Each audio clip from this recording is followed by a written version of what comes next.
مفلوج ہو گیا تھا اور وہاں پر کوئی شخص روزگار کے لیے باہر نکلتا تھا تو اس کی ماں، بیوی، بہن مسلح پر بیٹھ کے دعا کیا کرتی تھی کہ شام کو وہ خیریت سے گھر لوٹ آئے۔ جس روز کراچی میں سنگل ڈیجٹ کلنگ ہوتی تھی، لوگ رات 9 بجے خبر نامے میں کہتے تھے آج کراچی میں بڑا امن رہا ہے۔ اسی طرح مجھے یاد ہے کہ میں 2013 میں جب بلوچستان آیا تو یہاں کے لوگوں نے کہا کہ جناب ہماری کوئی سڑک محفوظ نہیں ہے، ہر سڑک کے اوپر ڈاکہ زنی ہوتی ہے، ہمارا کوئی کاروبار محفوظ نہیں ہے، ہر کاروبار کو بھتہ خوری کی دھمکیاں ملتی ہیں، اور ہمارے صوبے کے اندر لا اینڈ آرڈر کولیپس کر چکا ہے، اور جو ملک دشمن عناصر ہیں وہ بہت تیزی سے اپنی سرگرمیاں تیز کر رہے ہیں۔ یہ 2013-12 میں جب بھی میں کوئٹہ میں آتا تھا تو یہاں کے لوگوں سے جب ملاقات ہوتی تھی تو وہ یہ فیڈ بیک دیتے تھے۔ لیکن 2017-18 میں بلوچستان کے اندر مکمل امن بحال ہو چکا تھا۔ بلوچستان میں کئی ہزار کلومیٹر سڑکوں کے جال وزیر اعظم نواز شریف کی ہدایت پر بچھانے کے لیے منصوبوں پر کام کا آغاز کر دیا گیا تھا۔ بلوچستان کے اندر ترقیاتی پروگراموں میں صوبائی حکومت کو بھرپور معاونت کی گئی، پیس قائم کرنے کا ایک بڑا ذریعہ بنایا گیا، جس سے صوبے کے اندر ہمیں نارملائزیشن کرنے میں حالات کو بڑی مدد ملی۔ بلوچستان میں جو منصوبے اس دور میں بڑے بڑے بنے، ان میں مجھے گوادر کا کوئٹہ سے کوئی زمینی رابطہ سڑک کا نہیں تھا۔ کوئٹہ سے 2013 تک اگر آپ نے گوادر کا سفر کرنا ہوتا تو کم از کم یہ 24 نہیں تو 36 گھنٹے کا سفر تھا جو لوگ اس کچے ٹریک پہ کیا کرتے تھے۔ ان 3-4 سالوں میں ہم نے 650 کلومیٹر سڑک تعمیر کی اور میں نے اس کی خود نگرانی کی۔ مجھے یاد ہے کہ ابتدا میں جب اس الائنمنٹ پہ ہم آتے تھے تو کئی 100 کلومیٹر بندہ پرندہ جانور دور دور تک کسی چیز کا نام و نشان نہیں تھا۔ لیکن ایف ڈبلیو او نے جب اس سڑک کی الائنمنٹ پہ بلڈوزر چلانے شروع کیے، اس سڑک کی الائنمنٹ زمین سے اوپر اٹھنا شروع ہوئی، تو پھر ہم نے دیکھا کہ اس سڑک کے ارد گرد لوگوں نے اپنی وہ جائیداد جو برسوں سے پڑی ہوئی تھی وہاں 4 دیواریاں کھڑی کرنی شروع کر دیں۔ انہیں احساس ہوا کہ اب ہمارے اثاثے قیمتی ہونے جا رہے ہیں۔ پھر جوں وہ سڑک بنی، وہاں پر مختلف گزرگاہیں اور بسوں کے اڈے اور اسٹیشنز بننے شروع ہوئے، اور پھر آہستہ آہستہ وہاں پر جب آمد و رفت بنی تو گوادر، تربت، پنجگور، کلات، کوئٹہ، اس پوری بیلٹ کے اوپر اس کی صنعت، زراعت، اس کی صحت، تعلیم، ہر سہولت کے اوپر اس سڑک نے کنٹریبیوٹ کیا۔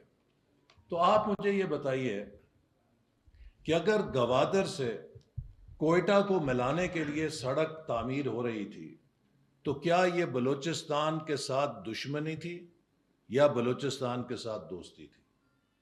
کیا یہ بلوچستان کی پسماندگی کا منصوبہ تھا یا بلوچستان کی ترقی کا منصوبہ تھا؟ کیا یہاں کے لوگوں کو ترقی سے دور رکھنے کا منصوبہ تھا یا یہاں کے لوگوں کے دہلیز پر اور دروازے پر ترقی کے مواقع لانے کا منصوبہ تھا؟ اگر یہ منصوبہ بلوچستان کے عوام کی ترقی کا منصوبہ تھا، بلوچستان کے پسماندہ علاقوں کو خوشحالی کے ساتھ جوڑنے کا منصوبہ تھا، تو پھر کیا وجہ ہے کہ جو لوگ آج دہشت گردی کے واقعات کر رہے ہیں تب بھی انہوں نے اس منصوبے کی مخالفت کی اور 43 ایف ڈبلیو کے جوانوں کی شہادت کا نذرانہ اس سڑک کو قربانی کی صورت میں ادا کرنا پڑا؟ وہ کیوں اس سڑک پر حملے کر رہے تھے؟ وہ کیوں اس سڑک کو روکنا چاہتے تھے؟ اس لیے کہ انہیں پتا تھا کہ اگر یہ سڑک بنے گی اس سے ان علاقوں میں ترقی کے ثمرات آئیں گے، لوگوں میں شعور آئے گا، جہالت ختم ہوگی اور لوگ ان کے کنٹرول سے باہر ہو جائیں گے۔ لہٰذا بلوچستان کی پسماندگی سے ان کی سیاست جڑی ہوئی ہے، ہماری سیاست بلوچستان کی ترقی سے جڑی ہوئی ہے۔ ہم بلوچستان کے عوام کو اندھیروں سے روشنی میں لانا چاہتے ہیں، اور جو لوگ بدامنی اور دہشت گردی کے ذریعے ترقی کے منصوبوں کو روکتے ہیں وہ بلوچستان کو اندھیروں میں رکھنا چاہتے ہیں۔ تو اسی طرح ہم نے نہ صرف گوادر کوئٹہ سڑک پر توجہ دی، بلکہ گوادر خزدار اور رتو ڈیرو جو سڑک تھی اس کو تعمیر کیا تاکہ ساؤتھ کے اندر بھی ایک شاہراہ جو ہے وہ بنے۔ پھر بسیمہ جو روڈ ہے اس کو بھی بنایا تاکہ جو ایک وہ ٹرائی اینگل بنتا تھا وہاں پہ اس کو شارٹ کٹ کیا جا سکے۔ پھر اور بے شمار اس طرح کے سڑکوں کے منصوبے شروع کیے گئے۔ کوئٹہ ذوب اور ڈیرہ اسماعیل خان کی ڈیولائزیشن کا منصوبہ بھی نواز شریف صاحب نے اس کا سنگ بنیاد رکھا، اور ہماری کوشش تھی کہ اس کو ہم 3 سالوں میں مکمل کر لیں۔ پھر N25 کے لیے اس وقت کام شروع کیا، جو حکومت ختم ہونے کے بعد منصوبے ادھورے رہ گئے، اور جو جہاں ادھورے رہ گئے وہیں ادھورے رہ گئے۔ اسی طرح آنے والے وقت میں سڑکوں سے زیادہ کسی علاقے کی ترقی کا انحصار اس کے انسانی وسائل پر ہے۔ تو ہمارے لیے ویژن 2025 جو ہم نے بنایا اس میں خاص طور پہ بلوچستان کی ترقی کے لیے تعلیم پر توجہ دی۔ وفاقی حکومت کے پاس اعلیٰ تعلیم کے شعبے میں ہائر ایجوکیشن کمیشن کے ذریعے کردار ادا کرنے کا موقع ہے۔ ہم نے بلوچستان کے اندر متعدد یونیورسٹی کیمپسز کے لیے فنڈنگ فراہم کی۔ میں خود ذاتی طور پہ نوشکی گیا، پشین گیا، خزدار گیا، وڈ گیا، گوادر گیا، تربت اور بے شمار اور منصوبے ہم نے ہاتھوں سے شروع کیے۔ اور میں آج بھی وہ کہانی نہیں بھول سکتا کہ جب پشین میں کیمپس کا افتتاح کیا تو وہاں پہ ایک طالبہ لیبارٹری میں کام کر رہی تھی، تو میں نے اس سے پوچھا، بیٹی آپ کو اس یونیورسٹی کیمپس میں تعلیم کا کیسا تجربہ لگ رہا ہے؟ تو اس بچی کی آنکھوں میں آنسو آ گئے اور وہ رونے لگ گئی۔ میں پریشان ہو گیا کہ شاید میں نے کوئی نامناسب بات کی ہے یا کیا وجہ ہے کہ یہ بچی رو رہی ہے۔ تو وہ خود کہنے لگی کہ سر یہ آنسو خوشی کے آنسو ہیں۔ میں نے 3 سال پہلے FSC کا امتحان پاس کیا تھا، میری بڑی خواہش تھی کہ میں کوئٹہ میں یونیورسٹی میں داخلہ لوں، سردار بہادر یونیورسٹی میں، یا جا کر تعلیم حاصل کر سکوں، لیکن مجھے میرے گھر سے اجازت نہیں تھی کہ میں دوسرے شہر میں جا کے پڑھوں۔ تو میں نے اپنا اعلیٰ تعلیم حاصل کرنے کا خواب دفن کر دیا تھا، لیکن اس کیمپس کے کھلنے سے میرا وہ دفن شدہ خواب زندہ ہو گیا ہے، اور آج میں یونیورسٹی کی تعلیم حاصل کر رہا ہوں۔ تو یہ وہ مشن تھا جس کے اوپر ہم نے بلوچستان کے پسماندہ علاقوں میں بھی یونیورسٹی کے کیمپس کھولے، اور ان کو نہ صرف نئے کیمپس کھولے بلکہ جو موجودہ کیمپسز تھے ان کی ترقی کے لیے بھی پروجیکٹس جاری کیے، جس میں بیوٹمز جو بلوچستان کا ایک بہت قابل فخر یونیورسٹی ہے، اس کو مزید سٹرینتھن کرنے کے لیے مجھے یاد ہے 1 ارب روپے کا پروجیکٹ ہم نے کیا۔ سردار بہادر یونیورسٹی جو خواتین کی یونیورسٹی ہے، جو بلوچستان کی خواتین کے حوصلے اور عزم کی علامت ہے، کہ وہاں پر دہشت گردوں نے آ کر دہشت گردی کی، اور مجھے وائس چانسلر نے بتایا کہ اس دہشت گردی کے واقعے سے پہلے ہماری انرولمنٹ 3000 تھی، اور اس دہشت گردی کے واقعے کے بعد 5000 ہو گئی ہے۔ تو بلوچستان کی بچیوں نے ثابت کیا کہ وہ تعلیم کے راستے میں کسی کو رکاوٹ نہیں ڈالنے دیں گی. تو ہم نے سردار بہادر یونیورسٹی کو بھی گراں قدر پروجیکٹ دیا جس سے وہ بچیوں کی تعلیم کے لیے اپنی فیسلٹیز کو ایکسپینڈ کرے. اسی طرح یونیورسٹی آف بلوچستان، اس کو مزید پروجیکٹس دیے تاکہ وہ مائننگ کے اندر، واٹر ریسورسز کے اندر اپنی صلاحیت کو مزید ایکسپینڈ کرے. یونیورسٹیز بیوٹمس کو مسلم باغ اور قلعہ سیف اللہ میں کیمپس بنانے کے لیے پروجیکٹ دیے جن پر بدقسمتی سے 4 سالوں میں کام نہیں ہو سکا جب ہماری حکومت چلی گئی. اسی طرح ڈیرہ مراد جمالی میں غالباً ایک کیمپس ہم نے منظور کیا، سبی یونیورسٹی کا کیمپس منظور کیا. تو university of engineering and technology Khuzdar کو نیا پروجیکٹ دیا تاکہ وہ 1 ارب سے شاید قریب پروجیکٹ تھا کہ وہ نہ صرف ایکسپینڈ کرے بلکہ مائننگ کے پروگرام بھی وہاں شروع کرے. یہ 2015-16 کی میں بات کر رہا ہوں. ہمیں پتا تھا کہ بلوچستان کا پوٹینشیل معدنیات کا ہے، تو بلوچستان کے اپنے بچے منرل مائننگ انجینئرنگ کے اندر تعلیم حاصل کریں تاکہ وہ مستقبل میں اپنے صوبے کے اندر ترقی میں کردار ادا کر سکیں. یہی نہیں بلکہ پرائم منسٹر نواز شریف کی ہدایت پر بلوچستان اور جو سابق فاٹا یا نیولی مرج ڈسٹرکٹس ہیں کے پی کے، ان میں 5000 اسکالرشپس جاری کیے گئے بلوچستان کے بچوں کے لیے اور فاٹا کے بچوں کے لیے تاکہ وہ پنجاب میں اور مرکز میں جو بہترین یونیورسٹیز ہیں، یونیورسٹی پنجاب ہے، انجینئرنگ یونیورسٹی ہیں، میڈیکل کالجز ہیں، ان کے اندر جا کے تعلیم حاصل کریں تاکہ بہترین انسانی وسائل بلوچستان کی ترقی کے لیے حاصل ہو سکیں.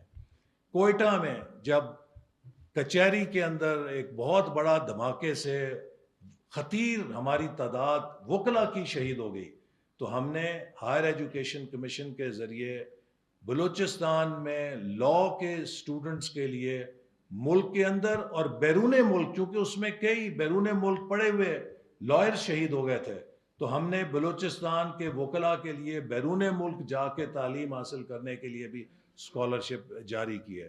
اسی طرح گوادر کے بچوں کے لیے انہیں چائنیز لینگویج میں تعلیم حاصل کرنے کے لیے اسکالرشپس جاری کیے.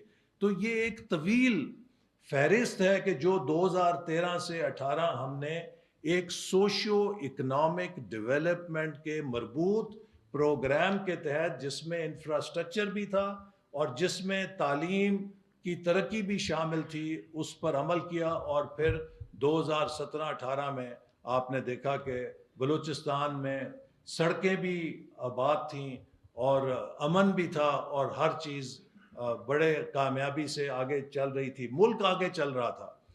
2017 میں پرائس واٹر ہاؤس کوپرز نے رپورٹ جاری کی کہ اگر پاکستان اسی رفتار سے اور مومنٹم سے چلتا رہا تو 2030 تک یہ دنیا کی ٹاپ 20 اکانومیز میں آ جائے گا.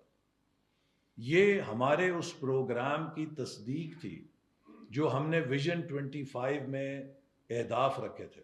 ہمارا ہدف یہ تھا کہ 2025 تک دنیا کی ٹاپ 25 اکانومیز میں ہوں گے، اور پرائس واٹر ہاؤس کوپرز کہہ رہی تھی کہ 2030 تک ہم ٹاپ 20 میں ہوں گے، بلکہ ہم سے بھی وہ اوپر ہمیں پچ کر رہے تھے. اس کا مطلب ہے کہ ہم بڑی تیزی کے ساتھ اس مومنٹم میں آ گئے تھے جس سے پاکستان ترقی کی طرف چلتا.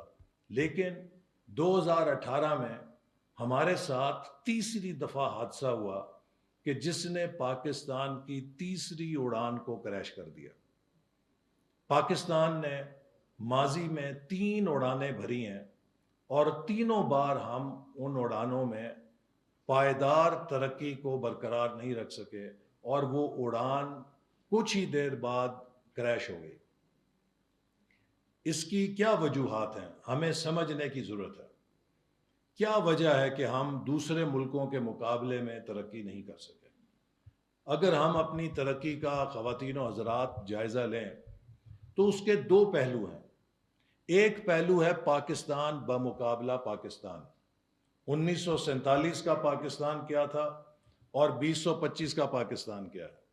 اگر آپ اس ڈائمنشن پہ یا اس زاویے سے پاکستان کی ترقی کو ناپیں تو ہم نے بے شمار ترقی کی ہے. بلا شبہ 1947 میں کچھ بھی نہیں تھا. کراچی بھی ایک بالکل محمود گوادر سے بھی شاید چھوٹا ٹاؤن تھا، گوادر کی طرح ایک چھوٹا سا ٹاؤن تھا. اسی طرح ملک میں نہ کوئی انڈسٹری تھی، نہ ٹیلی کمیونیکیشن تھی، نہ یونیورسٹیز تھیں. ہندوستان نے ہمارا حصہ نہیں دیا. مہاجرین کا، لاکھوں مہاجرین کا دباؤ تھا. لوگ کہتے تھے 3-4 سال میں یہ ملک خود ہی واپس ہندوستان میں آ ملے گا. تو ہم نے الحمدللہ ملک کو مضبوط بنیاد کے اوپر کھڑا کرنے کے لیے اور بجلی کے شعبے میں، زراعت کے شعبے میں، صنعت کے شعبے میں، ٹیکنالوجی کے شعبے میں بے شمار کامیابیاں حاصل کی. تو اس لیے 1947 سے 2025 کا سفر ہمارے لیے کسی قیمت بہت مایوس کن نہیں. ہم نے بہت کچھ حاصل کیا. لیکن جو ہی ہم ترقی کا زاویہ اندرونی پیمانوں سے بیرونی پیمانوں پر لاتے ہیں اور دنیا کے ساتھ اپنا مقابلہ کرتے ہیں تو ہم بہت پیچھے رہ گئے ہیں. 1980 میں ہماری فی کس آمدنی $300 تھی. چین کی فی کس آمدنی $200 تھی. آج چین کی فی کس آمدنی $16,000 ہے اور ہماری فی کس آمدنی صرف 16,000 کے مقابلے میں $1,600 ہے. ان کی 16,000 ہے اور ہماری 1,600 ہے. اسی طرح 1960 میں پاکستان تقریباً $200 ملین کی ایکسپورٹ کرتا تھا. ساؤتھ کوریا، ملیشیا اور تھائی لینڈ تینوں کی ایکسپورٹ $205 ملین تھی. گویا کہ ہم اور یہ تین ممالک اپنی ایکسپورٹ میں ہم پلہ تھے. آج ساؤتھ کوریا کی ایکسپورٹ $600 ارب سے اوپر ہے، ملیشیا کی $300 ارب سے اوپر ہے اور تھائی لینڈ کی $200 ارب سے اوپر ہے اور ہم فقط $32 ارب پہ بیٹھے ہیں. اسی طرح 1999 تک ہم ایشیا میں سب ممالک سے آگے تھے. 90 کی عشرے میں ہمارا روپیہ بھی سب سے مضبوط تھا، ہماری ترقی بھی بہتر تھی. لیکن 1999 کے بعد 2000 میں انڈیا نے ہمیں اوورٹیک کیا اور 2013 میں بنگلہ دیش نے ہمیں اوورٹیک کر لیا. تو سوال پیدا ضرور ہوتا ہے کہ کیا پاکستانی قوم میں ذہانت کی کمی ہے؟ کیا پاکستانی قوم میں محنت کی کمی ہے؟ کیا پاکستانی قوم میں صلاحیت کی کمی ہے؟ یا پاکستانی قوم میں وسائل کی کمی ہے جو دوسرے ملکوں میں ہے اور ہمارے پاس نہیں ہے؟ میں آپ کو بڑے اعتماد سے کہہ سکتا ہوں کہ ذہانت میں، محنت میں، صلاحیت میں، وسائل میں ہم کسی ان ملکوں سے پیچھے نہیں ہیں. تو پھر کیا وجہ ہے کہ ہم کیوں پیچھے رہ گئے؟ خواتین و حضرات، کسی بھی بیماری کا علاج اس بات پہ منحصر ہے کہ ہم اس بیماری کی جڑ کو سمجھ لیں.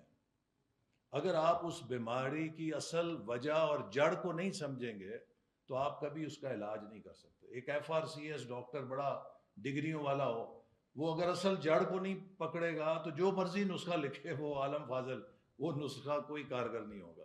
لیکن اگر ایک عام MBBS ڈاکٹر بیماری کی جڑ کو پکڑ لے تو وہ نسخہ لکھے گا، بیماری ٹھیک ہو جائے گی. تو کسی بھی پرابلم کو سالو کرنے کی پہلی شرط یہ ہے کہ آپ اس پرابلم کی روٹ کاز کو سمجھیں کہ یہ کیوں ہے. تو ہم نے تمام ان ممالک کا جائزہ لیا، جاپان کا، ساؤتھ کوریا کا، ملیشیا کا، سنگاپور کا، ویتنام کا، انڈیا کا، بنگلہ دیش کا، چائنا کا، ترکی کا، جن ملکوں نے کامیابی حاصل کی ہے کہ کیسے کامیابی حاصل کی ہے. تو ان تمام ممالک میں یہ بات مشترک نظر آئی کہ انہوں نے کامیابی کے لیے ایک ایکو سسٹم یا ایک سازگار ماحول بنایا ہے اور اس ماحول کا ترقی میں وہی کردار ہے کہ جو زراعت میں کسی بیج کی کامیابی کے لیے ماحول کا کردار ہے.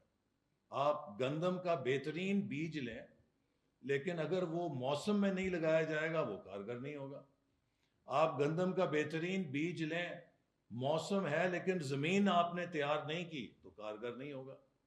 تو بیج تنہا کچھ نہیں کرتا، بیج کو اگنے کے لیے ایک سازگار ماحول چاہیے ہوتا ہے، اور اگر آپ وہ سازگار ماحول نہیں دیں گے تو دنیا کا بہترین بیج بھی فیل ہو جائے گا۔ تو لہٰذا اگرچہ ہم نے بہترین پالیسیاں بنائیں، پروگرام بنائے، کبھی ویژن 2010 بنایا، کبھی ویژن 2025 بنایا، وہ کیوں کارگر نہیں ہو سکے کہ ہم ان کو وہ ماحول نہیں دے سکے جو دوسرے ملکوں نے دیا؟ اور جو دوسرے ملکوں نے ماحول دیا وہ کیا، کن چیزوں پہ تھا؟ وہ 4 بنیادی عناصر پہ مبنی تھا۔ پہلے، ان تمام ممالک میں قدر مشترک ہے کہ وہاں امن، پیس اور ہارمنی موجود تھی۔ آج تک کسی کانفلکٹ والے علاقے میں ترقی نہیں ہوئی، تاریخ میں کوئی مثال نہیں کہ کسی ملک نے، کسی علاقے نے کانفلکٹ کے ساتھ ترقی کی ہو۔ لہٰذا کسی علاقے کو کانفلکٹ میں جھونکنا اس علاقے کے ساتھ بدترین دشمنی ہے۔ کسی علاقے میں کانفلکٹ کو انجیکٹ کرنا دشمن کی طرف سے، وہ اس علاقے کی ترقی کو ناکام بنانے کی ایک سکیم ہے۔ تو لہٰذا پہلی چیز یہ ہے کہ ہر ملک نے اور ہر جو ریجن ہے جس نے ترقی کی، اس نے امن قائم رکھا، اور یہ ہمارا دین بھی بتاتا ہے۔ حضرت ابراہیم علیہ السلام نے جب دعا کی، قرآن اللہ تعالیٰ نے قرآن میں لکھا ہے، انہوں نے اپنے لوگوں کے لیے رزق سے پہلے امن کی دعا کی، کیونکہ امن کے بعد رزق آتا ہے، رزق کے بعد امن نہیں آتا۔ تو لہٰذا یہ سیکوینس جو ہے بڑی ضروری ہے۔ دوسری اہم چیز یہ کہ ان تمام ممالک میں سیاسی استحکام تھا۔ دنیا کی تاریخ میں کوئی ایک مثال نہیں ہے کہ کسی ملک نے سیاسی بے یقینی کے ساتھ، عدم استحکام کے ساتھ ترقی کی ہو۔ تیسری چیز یہ کہ ان تمام ممالک نے سیاسی استحکام کے ذریعے کم از کم 10 سال کے